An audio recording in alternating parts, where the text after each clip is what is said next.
Si vous faites partie de ceux qui ces 5-6 dernières années se sont intéressés de très près à non seulement YouTube, mais bien à plus vaste échelle aux trends niches d'internet,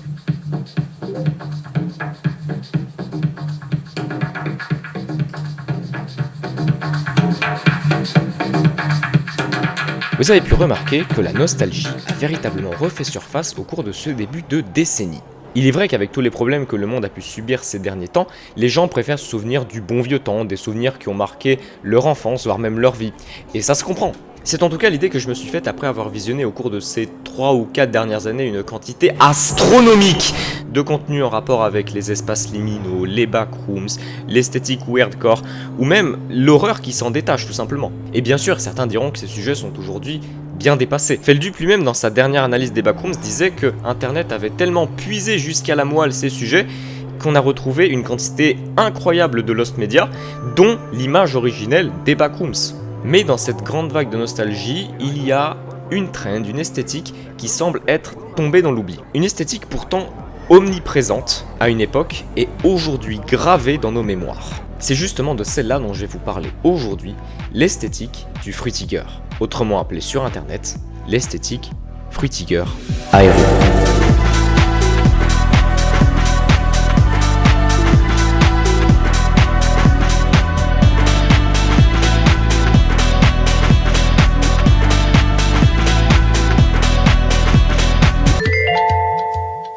Alors, il est possible que ça paraisse un petit peu ridicule de parler d'un sujet aussi bateau aujourd'hui, car beaucoup de gens l'ont fait sur les réseaux sociaux, mais selon moi de façon un petit peu trop superficielle. Contre toute attente, aujourd'hui, je vais essayer de puiser tout ce qu'il y a à puiser dans ce sujet pour vous faire part de l'analyse la plus complète en partant de son origine et en passant évidemment sur des projets très intéressants et récents que j'ai pu trouver et dont j'adorerais vous faire part. Pour commencer, je vais vous mettre en situation. Nous sommes au début des années 2000. C'est l'après-midi, vos parents vous ont autorisé à aller dans leur bureau pour jouer à l'ordinateur. Cette machine imposante et mystérieuse que vous avez vue que quelques rares fois se dresse alors devant vous sur ce fantastique bureau en bois que tout le monde a déjà vu. Vous appuyez alors sur le bouton de démarrage. Le bruit horrible du ventilateur retentit et puis ce son. Ce son, vous ne risquez pas de l'oublier, car sans le savoir, vous l'identifierez désormais comme un véritable symbole de nostalgie. Vous l'avez compris, l'esthétique du Frutiger Aero part tout d'abord des débuts d'Internet et de la technologie des années 90-2000 et du symbole que ce phénomène a pu représenter pour les générations telles que les Millennials ou la Gen Z.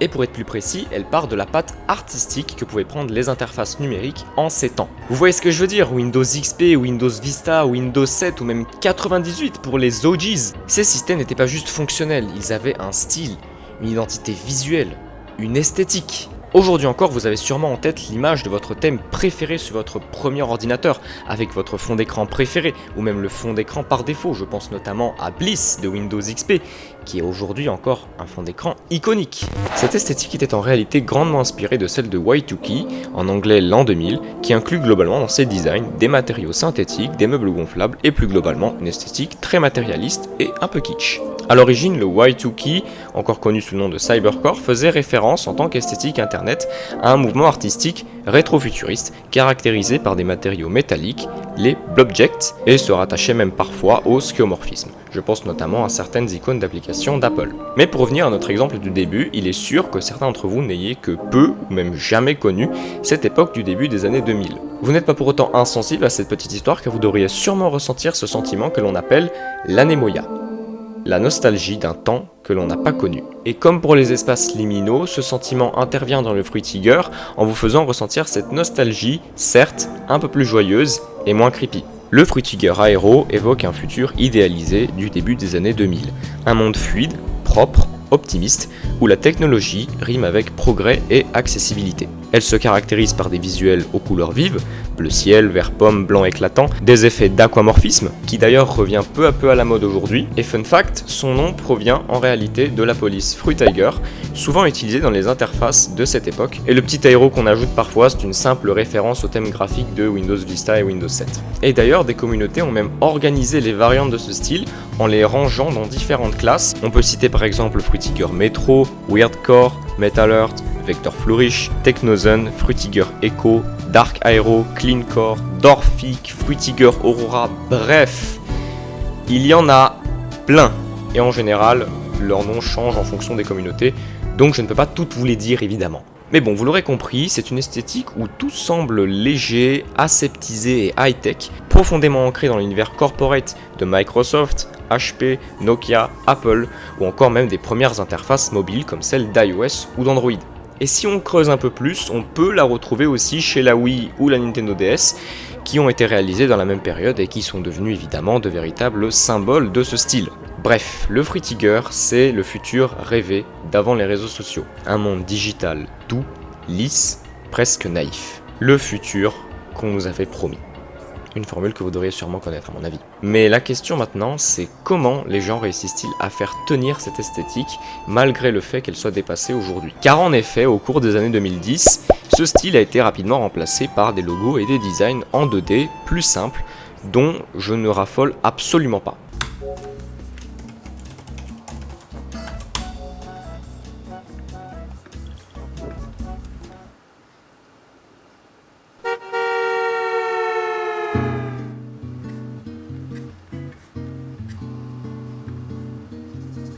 C'est dégueulasse. Eh bien, au cours de ces 5 dernières années environ, ce sont plusieurs formats qui ont véhiculé ce concept sur internet. On ne peut pas parler de cette trend sans traiter la question de la musique. Globalement, de simples OST de chez Nintendo, ou même des références au système d'exploitation tirées de ces années, comme la musique de présentation de Windows XP, suffisent pour plaire aux amateurs du FruTiger. Aujourd'hui, il faut savoir qu'on a accès à une tonne de playlists sur YouTube pour étudier ou juste pour chill, qui répertorie des OST des jeux les plus célèbres tirés des années 2000 avec ce style comme fil directeur. Et j'ajouterai également que récemment beaucoup de gens contribuent à ce style en créant des musiques qui essayent d'imiter ce style d'OST en le mêlant parfois avec de la house ou même de la breakcore. Exemple.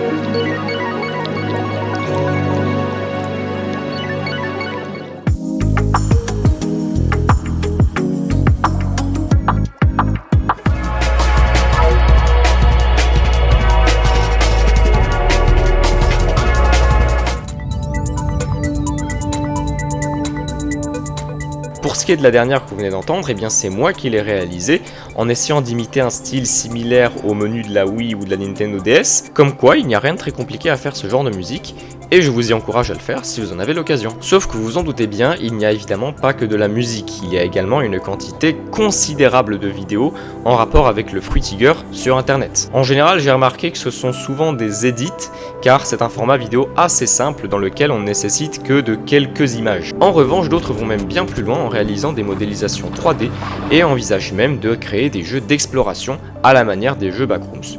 Sans entité, sans jumpscare, zéro horreur. C'est pour les bébés quoi. Vous pouvez d'ailleurs voir depuis tout à l'heure quelques aperçus du jeu que prévoit de réaliser Note de Dark Lord, un excellent artiste 3D qui consiste, d'après ce que j'en sais, à visiter des lieux, des pièces qui inspirent l'esthétique du FruTiger, donc avec des thèmes et les couleurs associés à la manière de The Complex avec cette petite touche de fan footage.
Et en ce qui concerne mon avis, je trouve que les graphismes et la DA du jeu sont très réussis et s'ancrent parfaitement dans le thème du Fruitiger.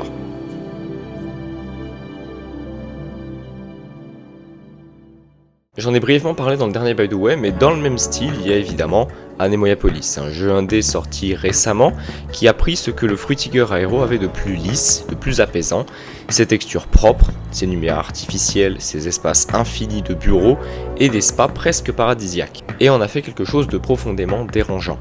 Anemoia-Polis est avant tout un jeu d'horreur qui se base beaucoup sur l'esthétique des espaces liminaux. Mais comme pour The Complex, c'est un jeu d'horreur très soft, car bien que nuancé par ce côté nostalgique dû au sentiment d'Anemoia, les musiques d'ambiance, la présence abondante de reverb et d'eau, et bien l'aspect dérangeant réside tout de même dans toutes les péripéties qui vous arrivent. Vous tombez dans un immense complexe souterrain complètement vide, de la même façon que dans The Oldest View, la série de Ken Pixels, et cette solitude écrasante vous fait vous sentir en danger de façon permanente.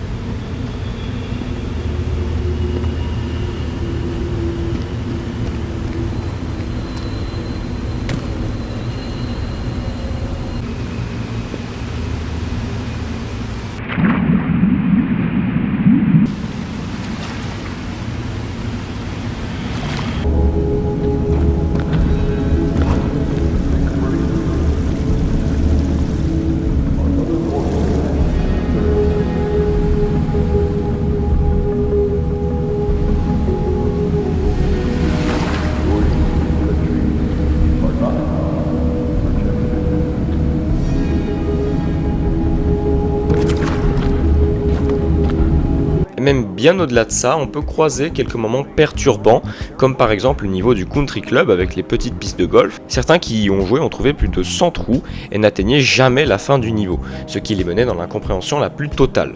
Et de même dans le niveau de Tropical Resort avec la Lazy River, on suit un courant d'eau tout simple et on finit par se perdre et tourner en rond sans vraiment comprendre pourquoi. Donc en plus d'être vide, ces lieux n'ont visiblement aucune logique. Eh bien c'est un coup de génie du développeur, Andrew Quist, les parties de certains niveaux sont générées procéduralement et nous font perdre véritablement pied avec la logique. Et en plus de tout ça, ajoutez-y le fait qu'une ombre vous suit dans une grande partie du dernier niveau, que personnellement je considère comme le meilleur. On retrouve vraiment cette esthétique similaire au Fruitiger Aero, certes un peu plus sombre, mais un aspect sombre plutôt apaisant.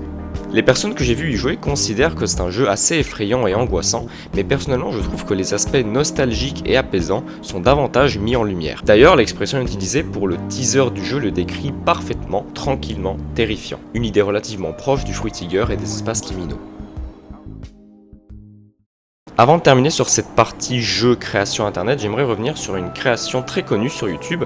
Il s'agit de la série People Still Live Here de Ken Pixel. Eh oui, encore lui. Bien que ça soit une énième série centrée sur l'aspect weirdcore et l'étrange, ce qui parle aux gens, c'est le format de cette dernière. On regarde des enregistrements datés d'une personne dont on ne connaît absolument rien et qu'on ne voit à aucun moment, qui joue à un jeu nommé People Still Live Here. De ce qu'on peut comprendre, c'est un jeu d'horreur ou d'aventure avec une DA similaire aux jeux un peu cheap des années 2000 qui grosso modo consiste à explorer une vaste prairie et acquérir des objets avant minuit.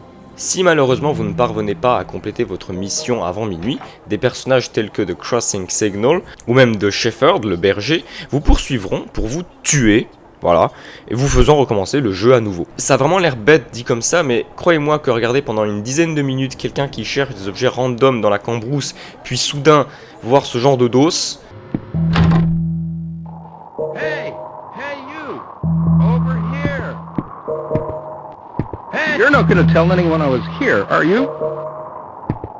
I mean, you're technically allowed to. But I would really appreciate it if you didn't. I don't want people to think I'm spying on their thoughts. I wouldn't do that. It is important to respect...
Personnellement, moi, ça m'a fait quelque chose. Mais en effet, le lore de ce jeu, la People Still Live Here, est un peu flou, mis à part le fait qu'il relate des événements qu'a soi-disant vécu Clifton G. Sewell entre 1934 et 1946, mais c'est en réalité cet aspect mystérieux qui donne à cette série son côté dérangeant. Bref, c'est de l'horreur façon Ken Pixels qu'on commence à bien connaître maintenant.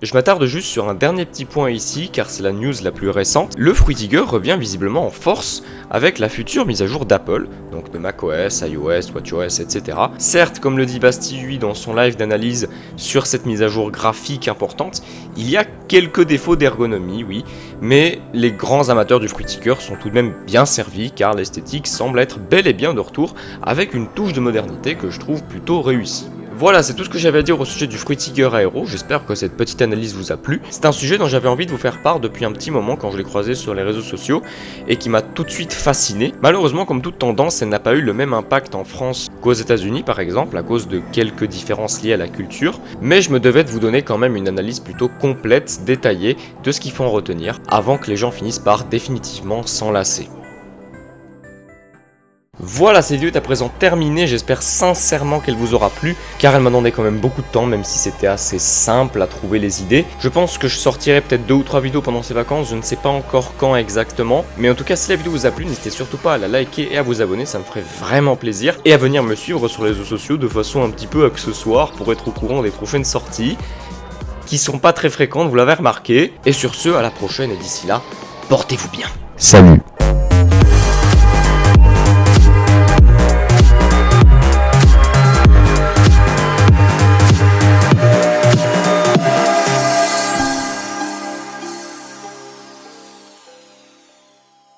Bien, c'est fini, ouf. Oula, le focus qui ne veut pas faire le focus, bonjour. À jamais.